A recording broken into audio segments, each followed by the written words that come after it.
Premier ministre de la République d'Haïti.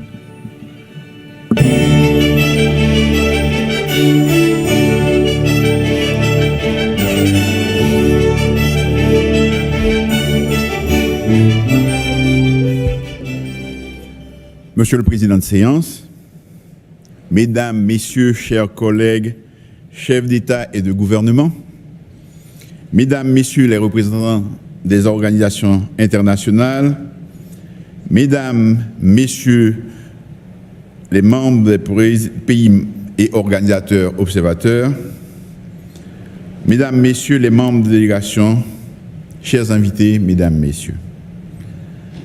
C'est pour moi un réel plaisir de me retrouver ici à Los Angeles pour participer à ce 9e sommet des Amériques, l'un des lieux privilégiés de rencontre de la grande famille de l'hémisphère occidental. Permettez-moi d'adresser au nom de mon pays Haïti et de la délégation que je préside mes plus vifs remerciements aux dirigeants et au gouvernement du pays hôte pour la qualité de l'accueil qui nous a été réservé. Le thème retenu pour ce 9e sommet des Amériques, construire un avenir durable, résilient et équitable, constitue en lui-même un objectif ambitieux et désirable pour notre région. Je tiens ici à féliciter les cadres qui ont travaillé et contribué à l'élaboration des divers projets d'engagement. Si nous arrivions à transcender les égoïsmes nationaux et à nous engager réellement tous ensemble, à faire en sorte que ce thème ne soit pas seulement un slogan vide de contenu ou un simple vœu pieux, quelle serait belle notre Amérique, de l'Alaska jusqu'à la Terre de Feu, en passant par la Caraïbe. Imaginez que nous nous mettions tous à construire une Amérique unie, intégrée, dans laquelle nous ferions disparaître la misère, la pauvreté, les inégalités et la violence. Imaginez une Amérique où les richesses seraient réparties équitablement, où personne ne serait laissé de côté, où l'insécurité alimentaire et la faim auraient complètement disparu. Une Amérique où les règles démocratiques communes du vivre ensemble permettraient à tous les citoyens de vivre dans la dignité et dans le respect des droits de tous et de chacun. Une Amérique caractérisée par les relations de bon voisinage, où nous pourrions tous circuler librement d'une région à l'autre, sans restrictions inutiles, où la nature comme bien commun serait respectée et régénérée. Imaginez une Amérique où les soins de santé seraient accessibles à tous, où le fossé numérique serait comblé, permettant à tous d'avoir accès aux bienfaits des nouvelles technologies.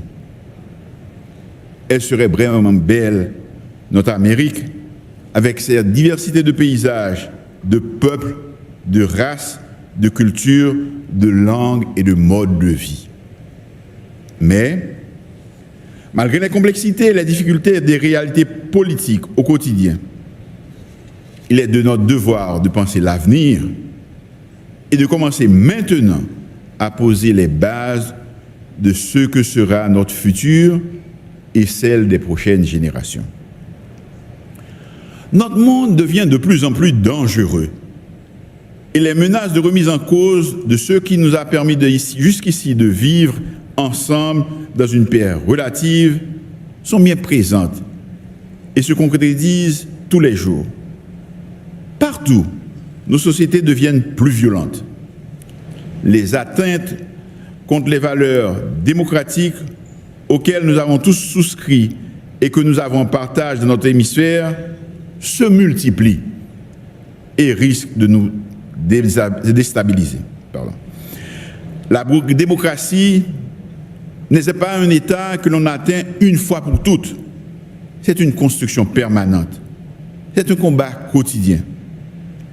Il nous incombe de la défendre et de la renforcer. Monsieur le Président de séance, chers collègues, j'en parle avec d'autant plus de conviction que j'ai la lourde responsabilité de diriger un pays qui a fait l'histoire. Un pays construit par des pères fondateurs qui ont combattu pour que tous les hommes naissent effectivement libres et égaux en droit, quelle que soit leur race. Je parle de démocratie, je parle de construction de l'avenir, parce que dans mon pays, la démocratie a reculé et que l'avenir paraît sombre et le restera si nous ne faisons rien pour poser aujourd'hui les bases pour un lendemain meilleur. Vous le savez tous, le président de la République, qui m'a nommé Premier ministre, a été odieusement assassiné au lendemain de ma nomination. J'ai le sentiment désagréable que ceux qui ont conçu et financé ce plan macabre courent toujours et échappent encore à notre système judiciaire. Je ne suis pas venu ici pour me plaindre, mais je crois que dans notre volonté de construire ensemble un meilleur avenir pour tous dans la région, vous devez avoir une idée exacte de ce qui se passe aujourd'hui dans mon pays et de ce que j'entreprends pour y remédier. Mon pays est actuellement soumis à une insécurité alimentée par des gangs armés qui volent, qui violent, qui tuent et kidnappent des nationaux aussi bien que des étrangers. Par leurs actions criminelles, ils sont parvenus à empêcher la libre circulation des personnes et des biens. La péninsule sud, victime du tremblement de terre du 14 août 2021, est pratiquement coupée du reste du pays. Nos institutions démocratiques se sont effondrées. Cela fera bientôt une année que depuis je suis à la tête d'un gouvernement de consensus issu d'un accord politique entre des forces politiques antagoniques et des secteurs de la société civile.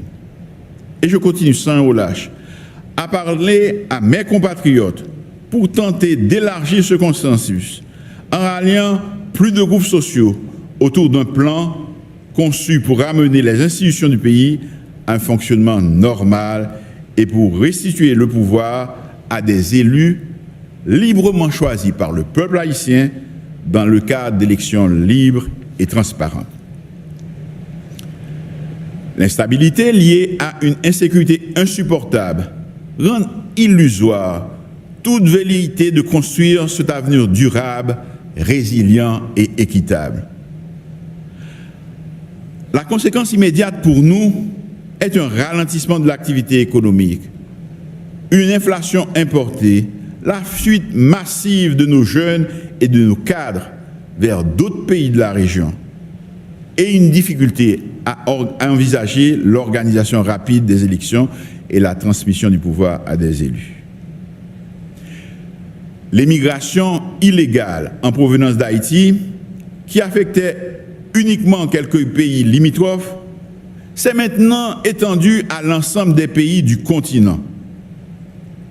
Les migrants haïtiens, dans leur quête de mieux-être, prennent tous les risques pour atteindre un pays d'accueil. Haïti accepte toujours de coopérer avec les pays de la région qui veulent rapatrier les immigrants illégaux. Mais je continuerai à plaider pour qu'un traitement humain, respectueux de leurs droits fondamentaux, leur soit réservé.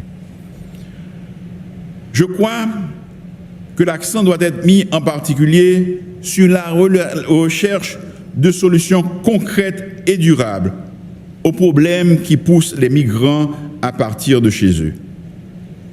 En Haïti, ces problèmes ont pour nom la misère, le chômage, l'absence d'opportunités pour les jeunes, les inégalités, l'insécurité et l'instabilité politique. Ces phénomènes ne sont pas spécifiques à Haïti.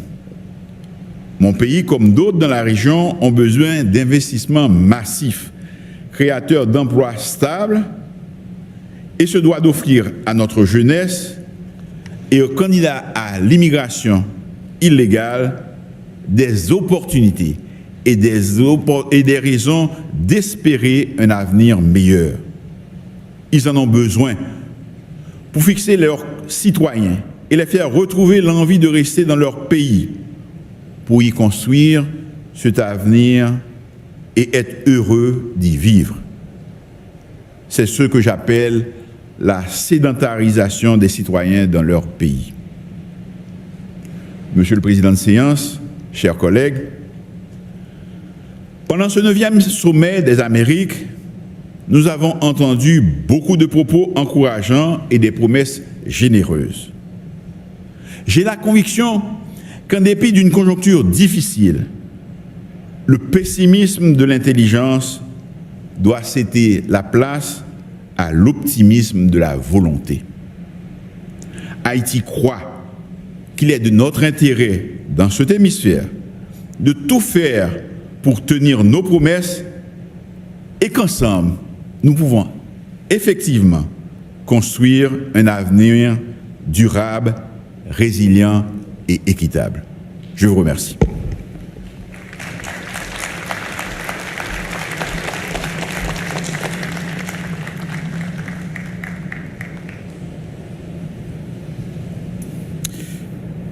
Thank you, Mr. Prime Minister.